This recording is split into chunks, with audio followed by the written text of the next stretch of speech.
kita belajar. Alangkah baiknya kita berdoa terlebih dahulu ya. Ya, Pak. Bersedia memimpin doa. Ya. Silakan berdoa. Doanya dirapaskan. Baik Pak. Baiklah, sebelum kita mulai pelajaran pada pagi hari ini, ada baiknya kita berdoa. Berdoa dimulai.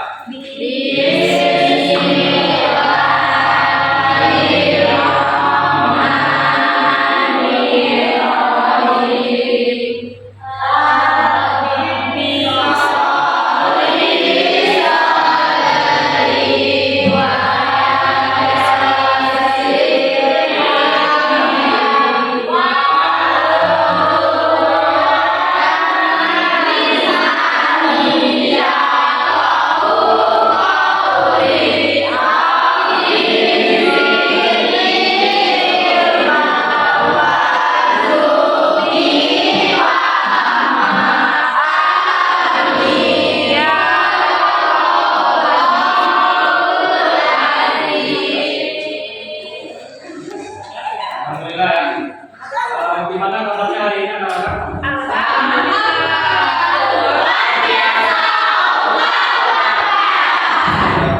Sehat semua ya?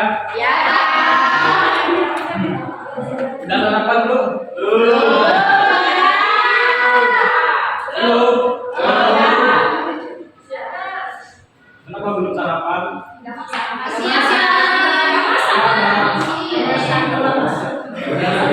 Pagi ini kalian sarapan ya? Ya Pak. Beli Pak.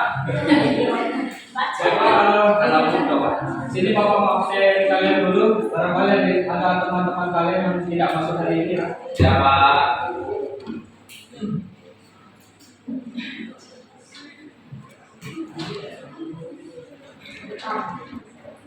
Yang kawan, Hadir Pak.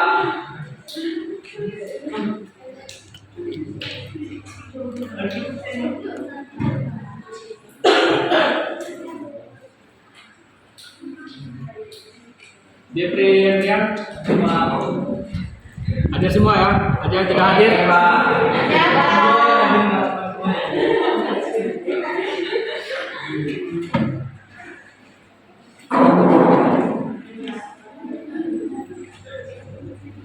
Baiklah, sebelum kita belajar, di sini Bapak ada ice breaking dulu ya, supaya kalian lebih bersemangat dan konsentrasi dalam belajar pagi hari ini. Baik Pak. Dimohon semuanya untuk berdiri.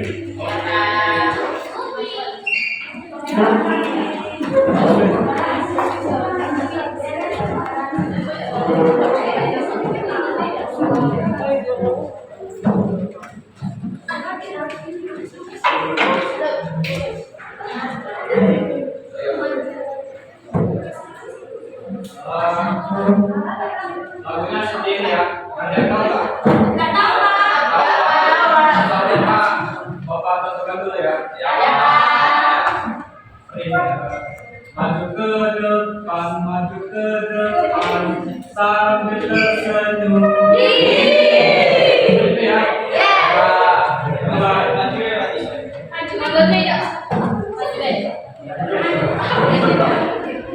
Kita mulai 1, 2, 3.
tentang definisi perkembangan.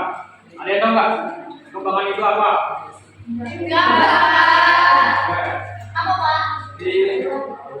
Ini Bapak jelaskan bahwa perkembangan itu adalah di mana kita tumbuh dan menjadi lebih besar, lebih kuat dan lebih pintar seiring berjalannya waktu.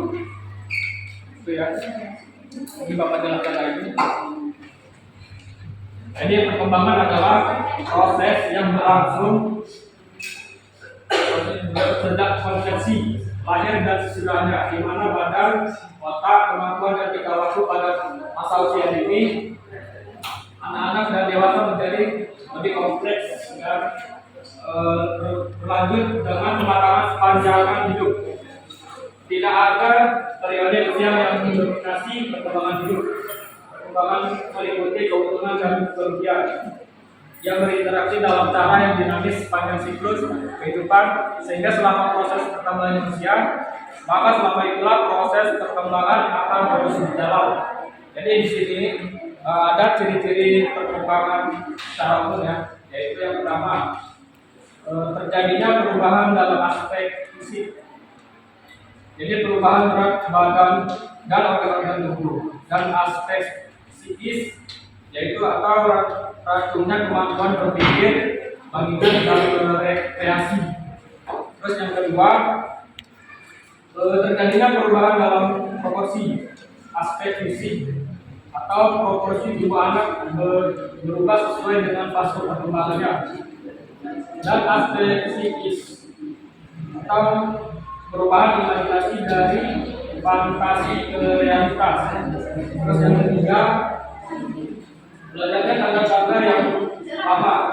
Tanda-tanda fisik atau belajar belajar ilmu atau belajar anak. Seiring bertambahnya usia, aspek fisik atau dan perilaku fungsi. Dan yang keempat itu diperolehnya tanda ada yang baru.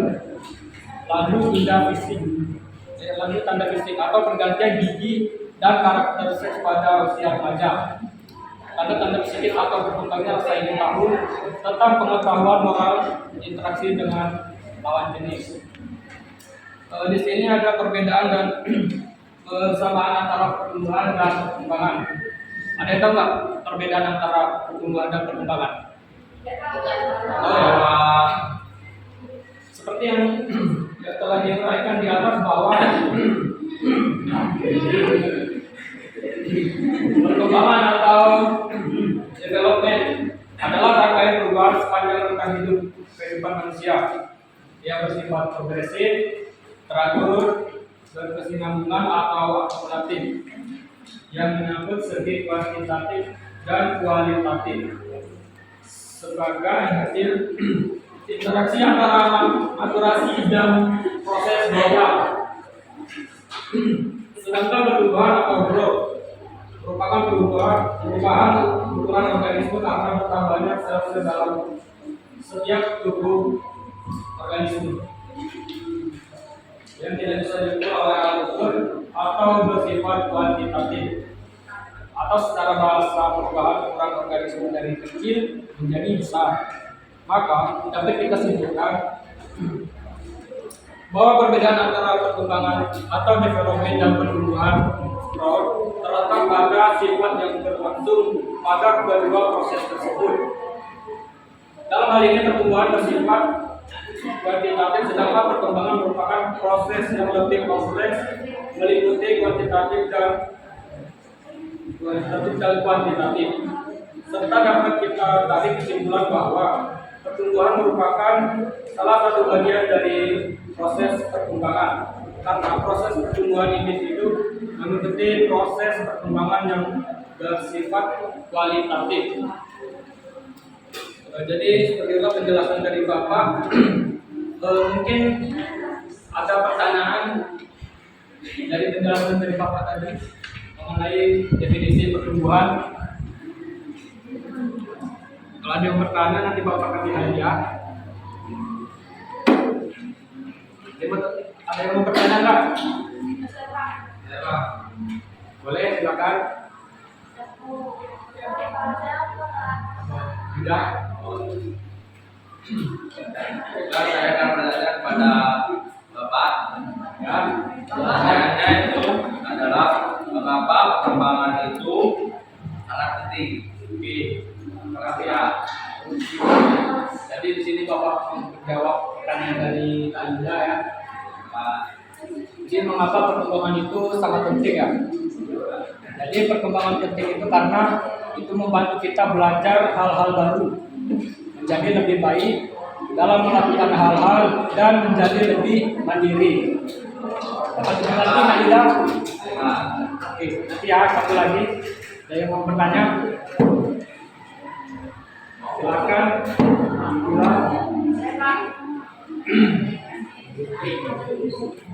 Pertanyaan saya adalah, apa yang bisa kita lakukan jika merasa kesulitan dalam perkembangan kita? Oke, terima kasih ya. Jadi pertanyaannya adalah apa yang bisa kita lakukan jika merasa kesulitan dalam perkembangan kita ya. Jadi sini Bapak mau menjawab, jika kita merasa kesulitan dalam perkembangan kita bisa meminta bantuan kepada orang tua, guru atau teman. Mereka akan membantu kita dan memberi kita dukungan yang kita butuhkan. Kepada anak Nabila sudah mengerti?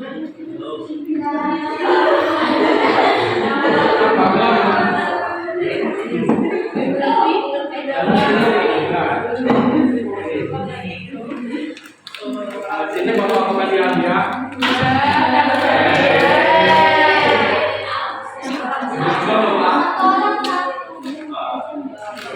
Jadi kan yang pertanyaan saya mau satu dia sih.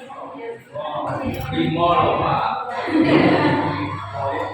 Nomor 5 bisa jadi. Nah, Pak, ini masih kelas. Ya.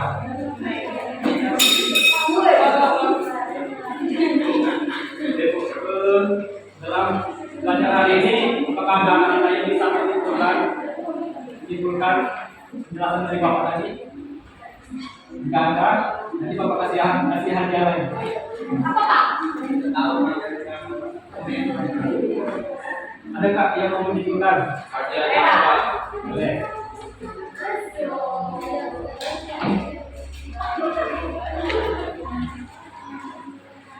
Ya.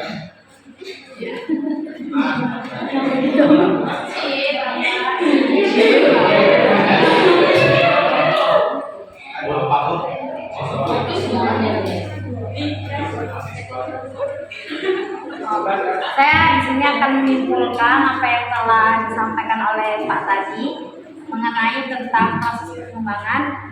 Maka dapat kita simpulkan bahwa perbedaan antara perkembangan development dengan perkembangan growth terletak pada sifat yang berlangsung pada kedua proses tersebut. Dalam hal ini, pertumbuhan bersifat kuantitatif, sedangkan perkembangan merupakan proses yang lebih kompleks, meliputi kualitatif dan kuantitatif, serta dapat kita tarik kesimpulan bahwa perkembangan merupakan salah satu bagian dari proses perkembangan, karena proses pertumbuhan individu mengikuti proses perkembangan yang bersifat kuantitatif. Mungkin sekian, terima kasih.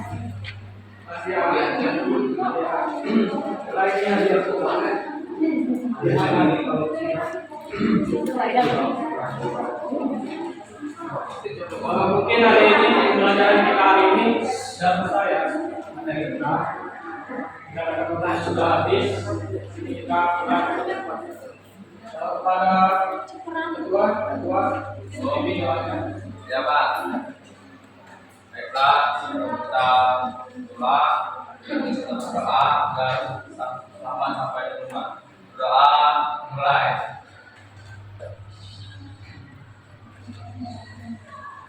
Berdoa selesai. Terima kasih anak-anak. Semoga kalian dapat mengerti dan memahami apa yang Bapak sampaikan. Amin. Bapak. Assalamualaikum warahmatullahi wabarakatuh.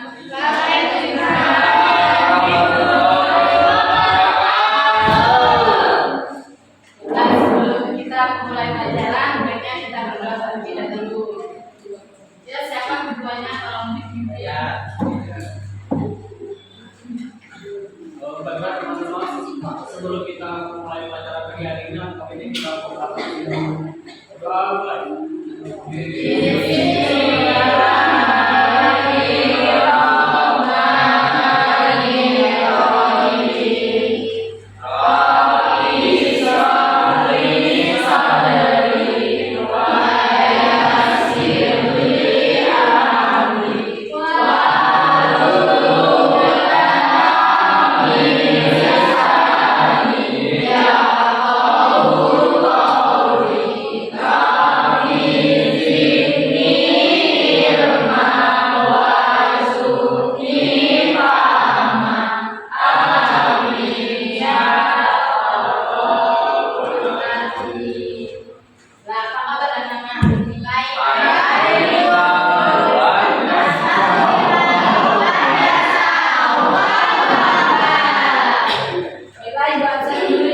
semua ya anak-anak? Ya. Baiklah, biar semangat kita ice breaking dulu ya anak-anak.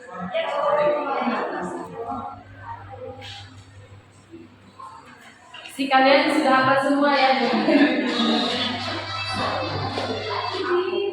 Berdiri.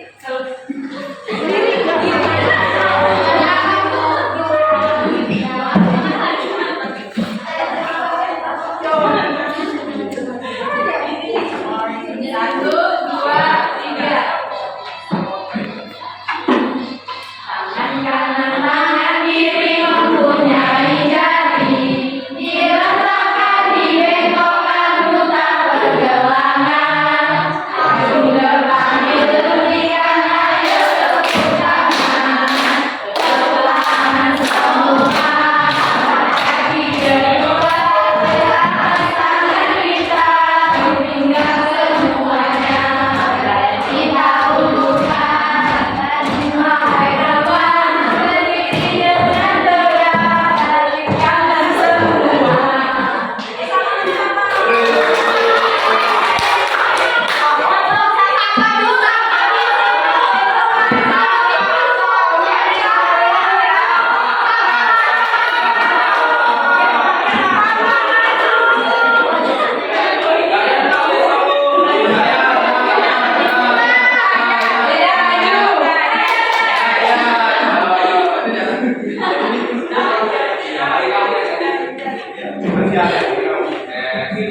Satu, dua, tiga.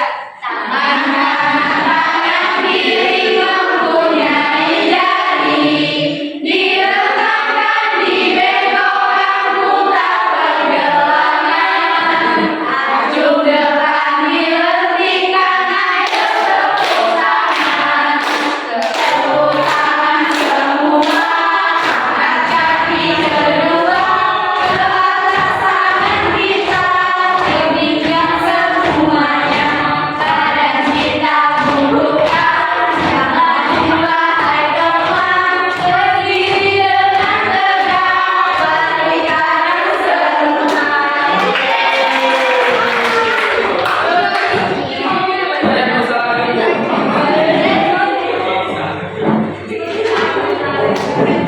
Yang kemarin saya masih ingat gak apa yang kita pelajari? Kalian tahu tidak apa itu definisi perkembangan? Masih ingat tidak? Ya, definisi perkembangan itu merupakan suatu proses yang dialami oleh setiap individu. Ciri-cirinya perkembangan itu terjadi pada perubahan fisik. Contohnya pada perkembangan badan dan pada organ tubuh. Yang kedua itu terjadinya perubahan dalam proporsi. Contohnya perubahan imajinasi. Sekarang kalian tahu tidak apa yang kita ajari hari ini? Ya. Hari ini kita akan mempelajari tentang aliran asosiasi. Ada yang tahu tidak aliran asosiasi itu apa?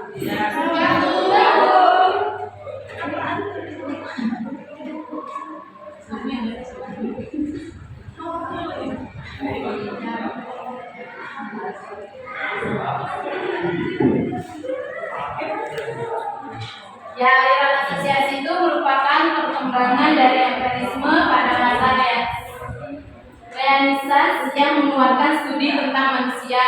Aliran ini merupakan bagian dari psikolog pada abad 19. Di sini kita akan mempelajari tiga materi. Yang pertama itu awal mulanya munculnya aliran asosiasi.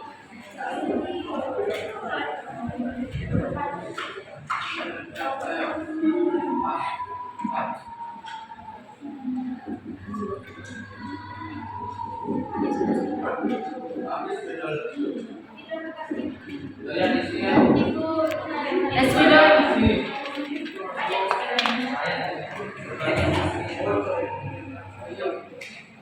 awal mulanya munculnya asosiasi yaitu berawal dari pemikiran tentang hukum-hukum asosiasi, misalnya contiguity dan similarity. Yang kedua kita udah tentang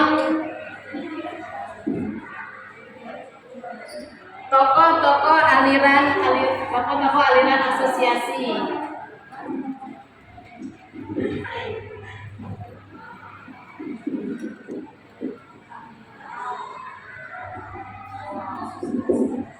Yang pertama itu tokohnya James Neal.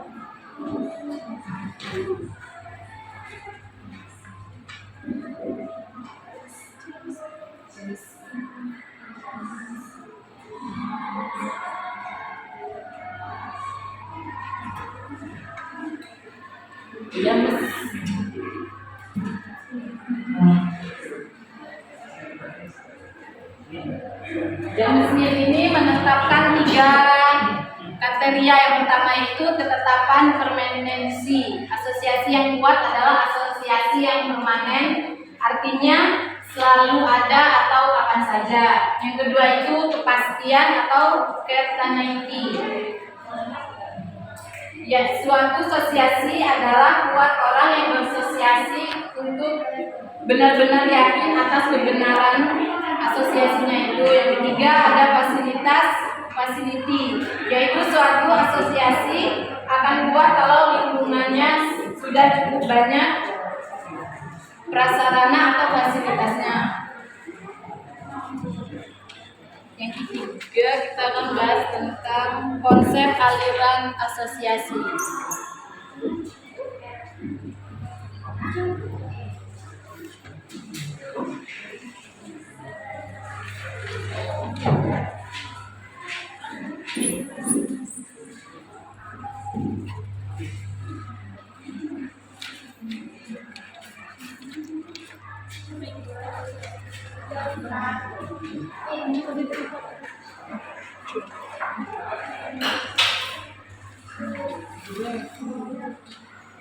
Kedua itu ada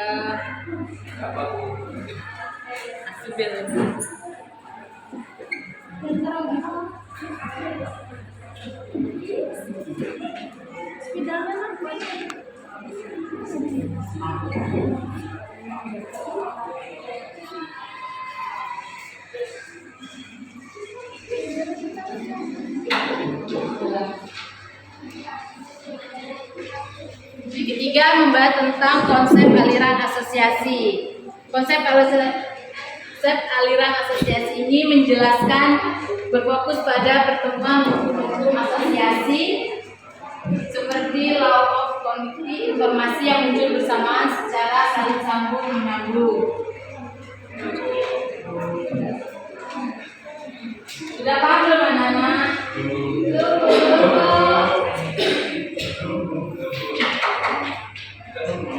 Nah, di sini ada yang mau ditanyakan dari materi yang Ibu jelaskan tadi. Yes. Tolong berikan contoh dari aliran asosiasi. Ya, oke. Contoh dari aliran asosiasi. Ada lagi, satu lagi. Saya tanya.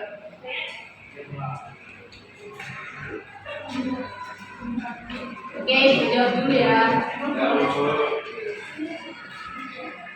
Ya, apa itu contoh dari aliran asosiasi? Aliran asosiasi itu adalah suatu pergeseran makna dari suatu kata yang mana timbul akibat adanya mempunyai persamaan sifat. Contohnya kayak bunga itu cantik atau disebut dengan indah. Gimana saudara bisa?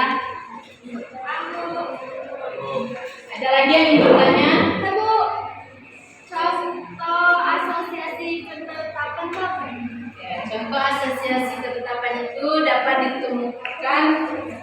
Sebuah contoh ketetapan itu adalah dapat ditemukan dalam konteks pengambilan keputusan. Sebagai contoh misalnya sebuah keputusan yang diadakan di rapat, kita menentukan hari atau tanggalnya itu kapan.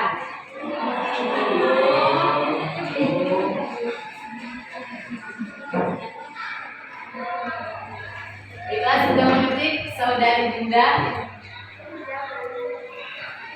Baiklah, di sini siapa yang bisa membacakan kesimpulan dari materi yang Ibu sampaikan tadi?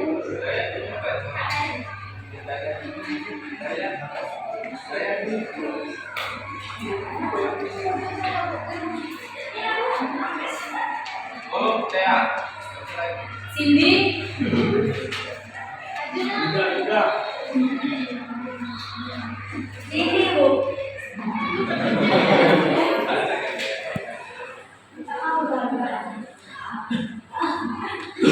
Kesimpulannya yaitu aliran ini terdiri dari metode yang merupakan cara berpikir dalam ilmu pengetahuan yang memperhatikan penyewaan berdasarkan hukum.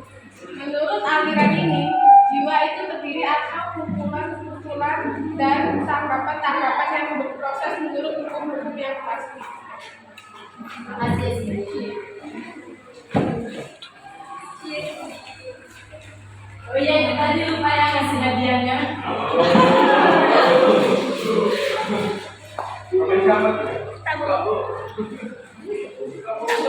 Apa tuh Bu? Permen. Makasih Bu. Makasih Bu.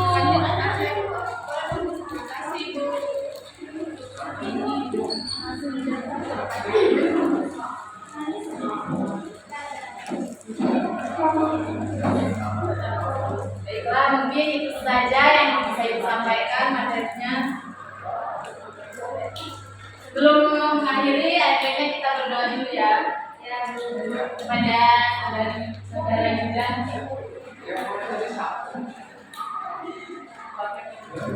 Baiklah, sebelum kita pulang, baiknya kita berdoa. Doa mulai.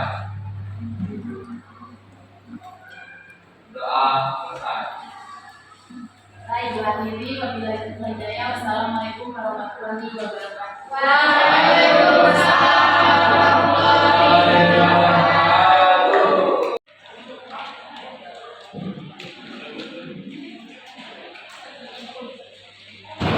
Kepada anak-anak semua mohon difokuskan sebelum ibu memberikan salam kepada siswa, mohon berdiri untuk menjawab salamnya ya.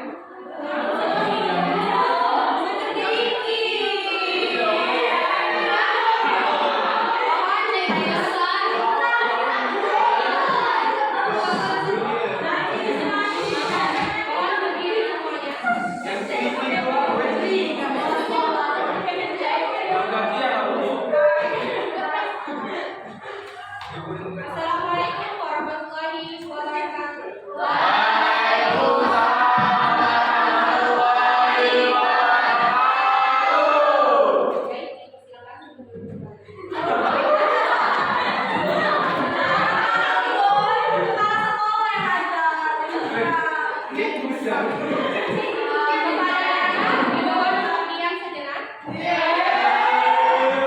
Kita akan berdoa, tapi dengan menggunakan seperti ayat sebelumnya, oke?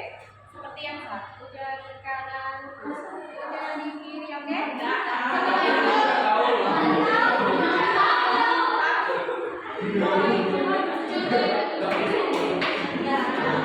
Setelah itu kita lanjut berdoa, oke? Kita mulai ya.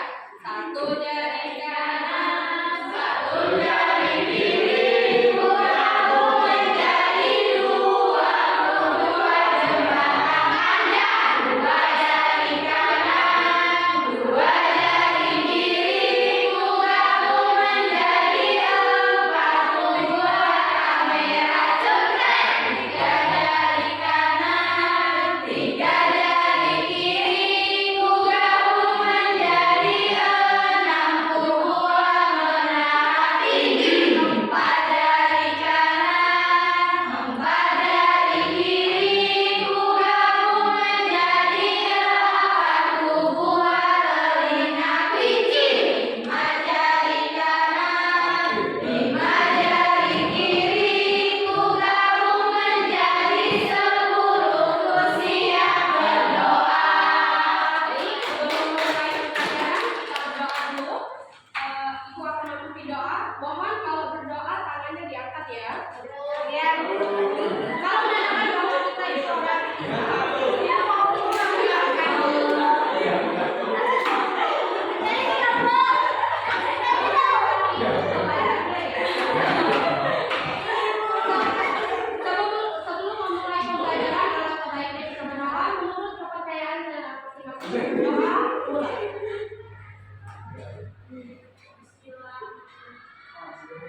Dengar ini, Bu. Kalau Ibu bilang satu, satu dua, satu tiga, satu empat, satu lima.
Berarti kalau ada open baru dikasih baru. Ya.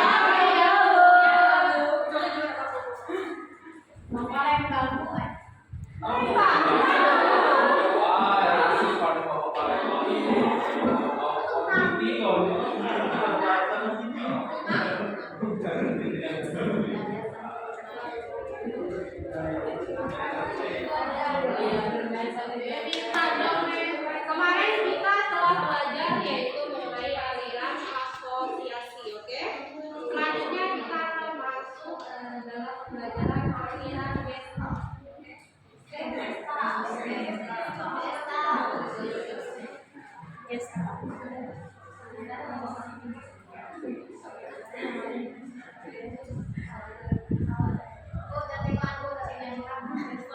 Gestalt. Yang terang yang terdiri tidak kelihatan. Inilah video kelas kita.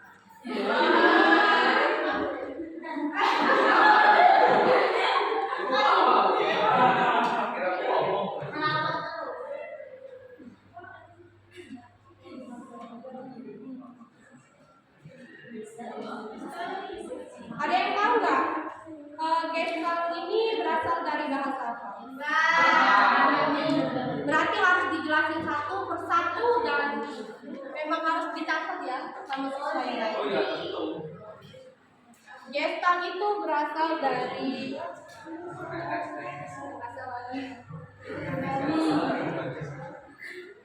Jerman ya. Itu tentang Jerman. Suka yang Jerman tidak? Nah,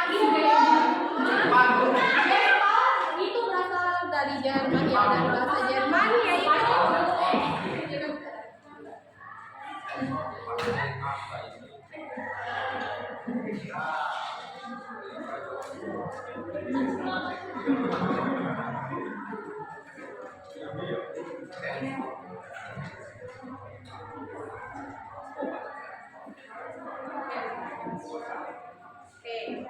Ada yang tahu nggak siapa yang bisa bahasa Inggris?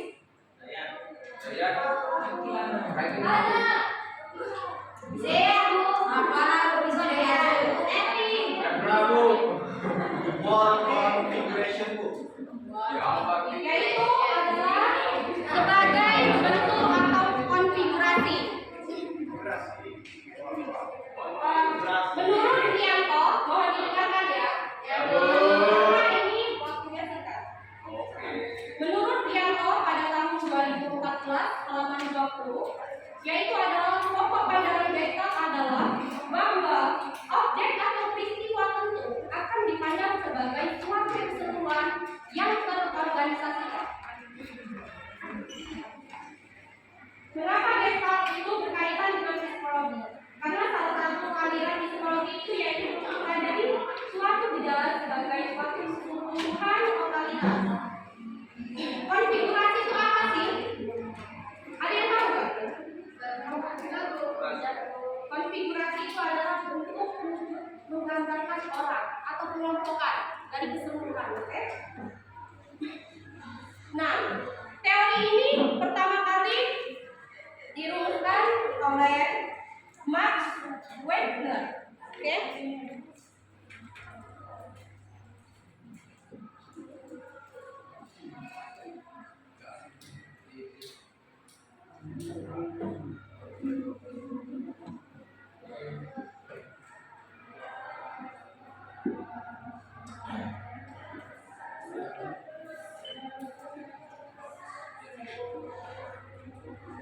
Kemudian dikembangkan lagi oleh teman-temannya, yaitu salah satunya adalah Kurt Koka dan Wolfgang pada tahun 1990.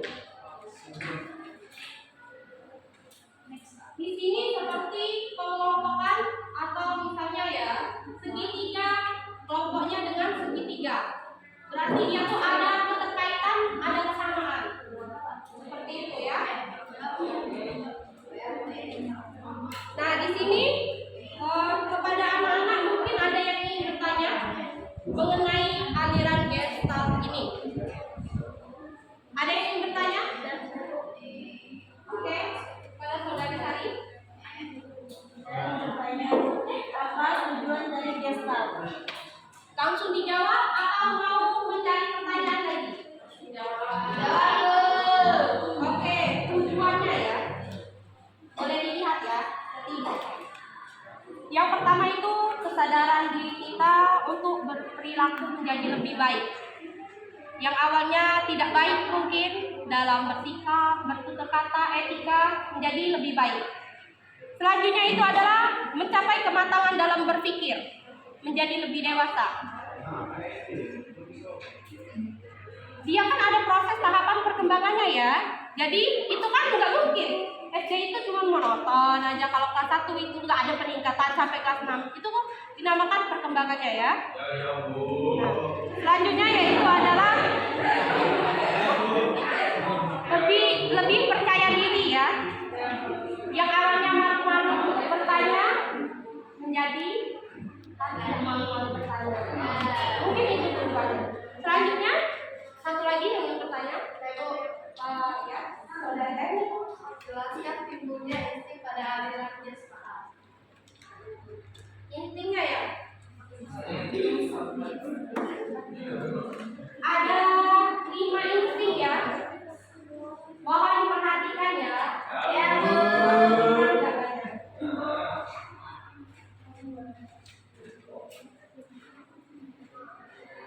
untuk insting yang pertama yaitu kesanggupan. Kesanggupan itu apa sih? Yaitu adalah kemampuan intelijensi individu. Yang kedua yaitu adalah pengalaman. Pengalaman yaitu adalah belajar, adalah proses mendapatkan pengalaman baru dari belajar tersebut, oke? Yang dari tidak tahu menjadi tahu. Yang selanjutnya itu adalah kompleksitas, yaitu adalah semakin sulit masalah yang dihadapi. Yang keempat, latihan. Latihan akan dapat mempertinggi kesanggupan memperoleh insting. Dan yang terakhir adalah trial dan error, yaitu setelah mengadakan percobaan berulang kali, maka seseorang akan menemukan hubungan sebagai unsur di dalam sebuah masalah.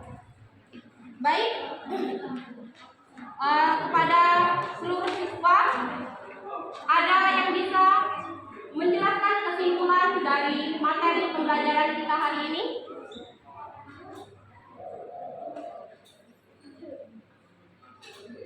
Oke, kalau dari Kakak boleh.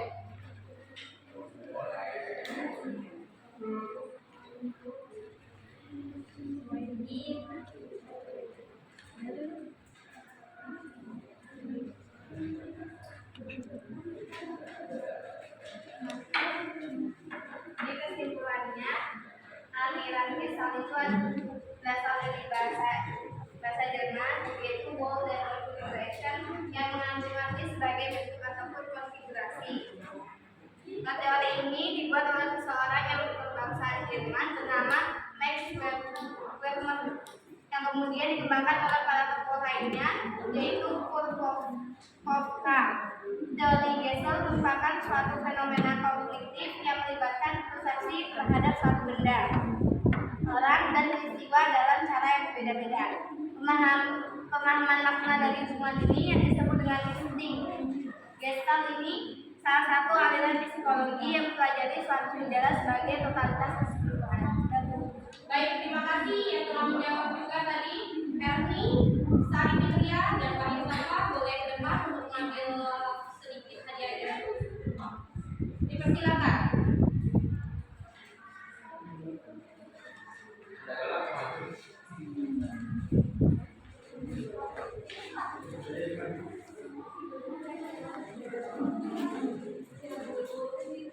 Baik, sebelum kita mengakhiri materi hari ini, kita akan sebut lagi ya. Sebut 1 sampai 5, oke? Masih semangat tidak? Tidak. Semangat tidak? Masih. Yang tidak jawab, tidak angkat. Semangat tidak? Sampai. Tepuk 1, tepuk 2, tepuk 3, tepuk 4, tepuk 5, tepuk 5 kali.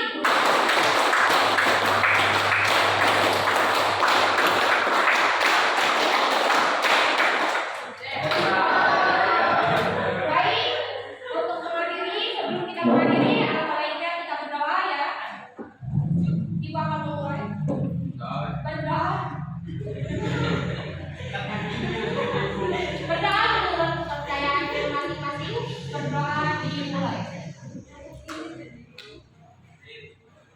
Berdoa selesai. Ibu minta maaf apabila hari ini Ibu kurang baik menjelaskan atau kurang jelas pada siswa semuanya. Ibu minta maaf dan kepada Allah saya mengampun. Ibu akhiri, wassalamualaikum warahmatullahi wabarakatuh.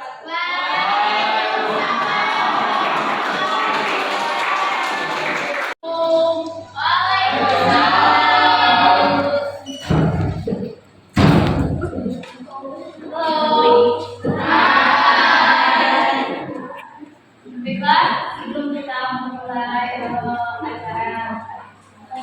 pembelajaran kita pada pagi hari ini, kita berdoa dulu. Tapi kita berdoanya dengan sedikit ada sedikit. Mohon berdiri dulu anak-anak.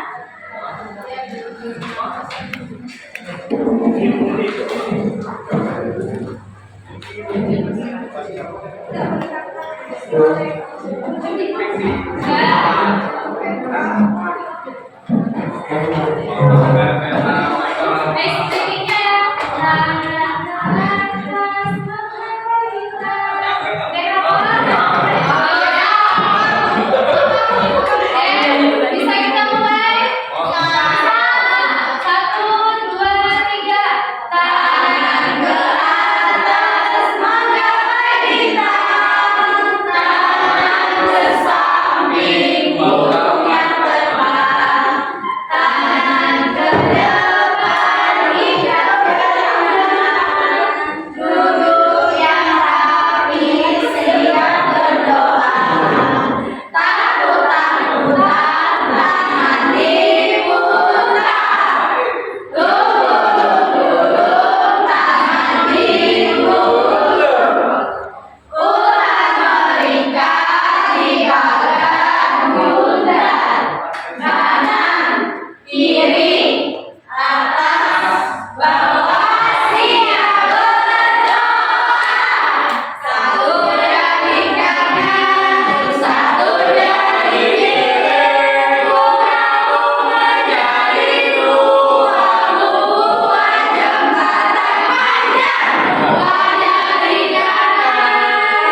Aliran sosiologi.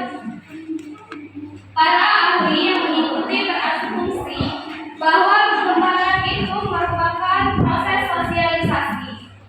Mereka mengatakan bahwa anak-anak itu pada mulanya adalah asosial atau prasosial, yang kemudian dalam perkembangannya berubah menjadi sosial atau disosialisasikan. Nah, ada seorang ahli yang mempunyai konsepsi demikian itu yang cukup terkenal dan besar berpengaruhnya adalah Jakobus van der Baldwin. Ada yang tahu? Oke. Baldwin adalah seorang ahli yang dalam lapangan biologi, sosiologi, psikologi, dan filsafat. Baldwin juga berpendapat bahwa tidaknya ada dua macam peniruan, yaitu yang pertama peniruan yang tidak disengaja, yang kedua peniruan yang disengaja.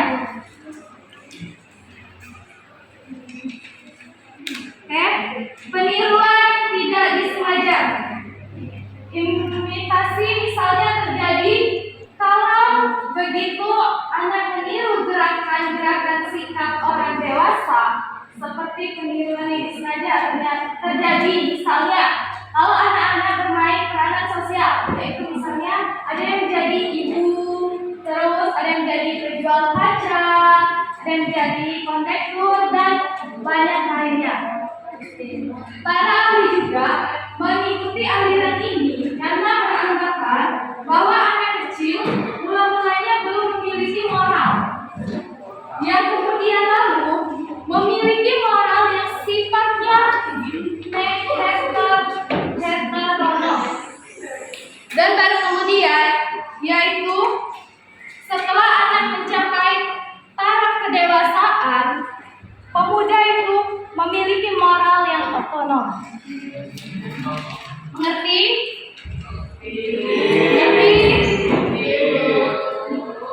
Ada yang ingin bertanya?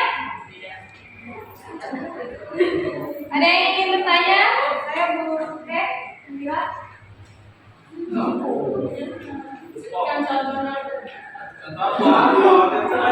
Aliran apa? Sosialistik. Oke,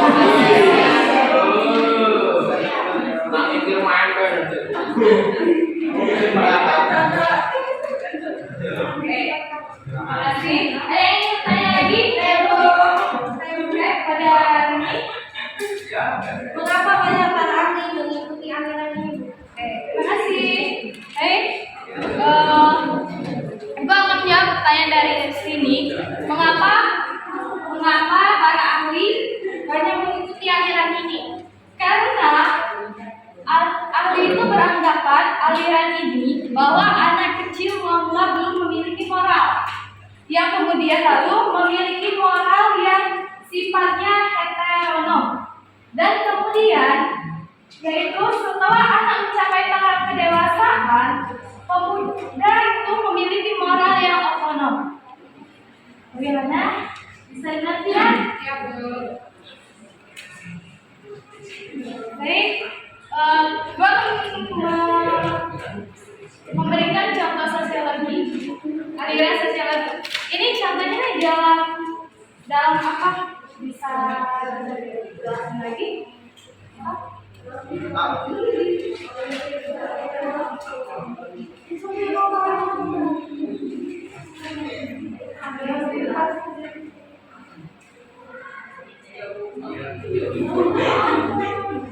Oke, contoh sosiologi itu yaitu interaksi sosial terhadap masyarakat sekitar. Yang pertama, kalau saya terhadap teman, kan kita berinteraksi sosial itu cerita, tanya, seperti oke.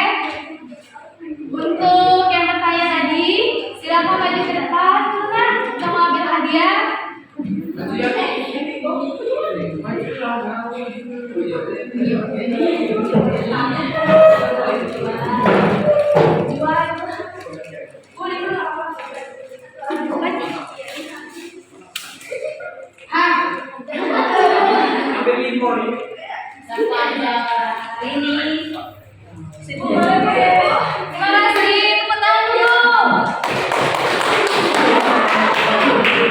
Oke, halo. Ibu ada sendiri. Anak-anak mohon berdiri ya. Diri. Saya sering lah. Berdiri dulu ya. Ayo. Mana enak? Baik, Cina. Tegak. Istrinya itu seperti ini. Kalau kau suka belajar kamu sekarang. Kalau kau suka belajar kamu sekarang. Oke, kita mulai ya. 1, 2, 3. Kalau kau suka belajar kamu sekarang. Kalau kau suka belajar kamu sekarang. Kalau kau suka belajar, mari kita lakukan. Kalau kau suka belajar, tinggalkan. Kalau kau suka, kita petik jari. Kalau kau suka, kita petik jari.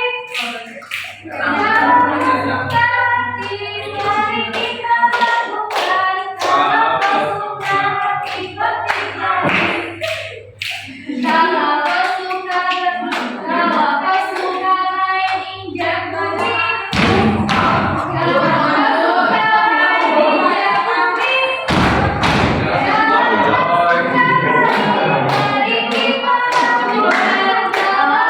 suka main injak balik. Bisa mulai?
Ada yang bisa menyimpulkan pelajaran kita pada hari ini?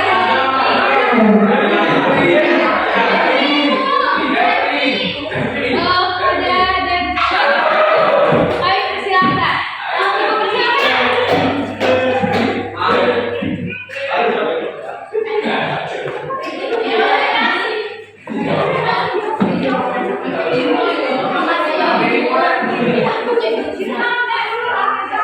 Baik, saya akan mengumpulkan materi dari Ibu. Pertama yaitu aliran ini bahwa anak-anak itu adalah asosial atau prasosial yang perkembangannya lambat laut berubah menjadi sosial atau disosialisasikan. Oke, terima kasih.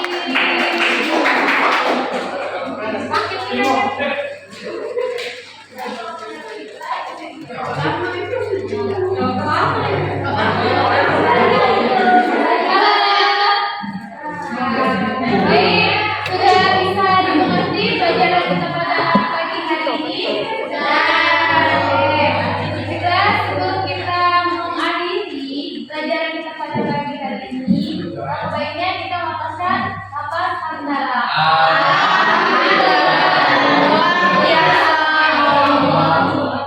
Untuk lafaznya doanya dulu.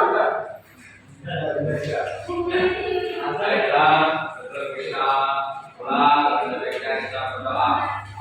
Doa mulai. Doa selesai. Amin. Sekian diri. Wassalam.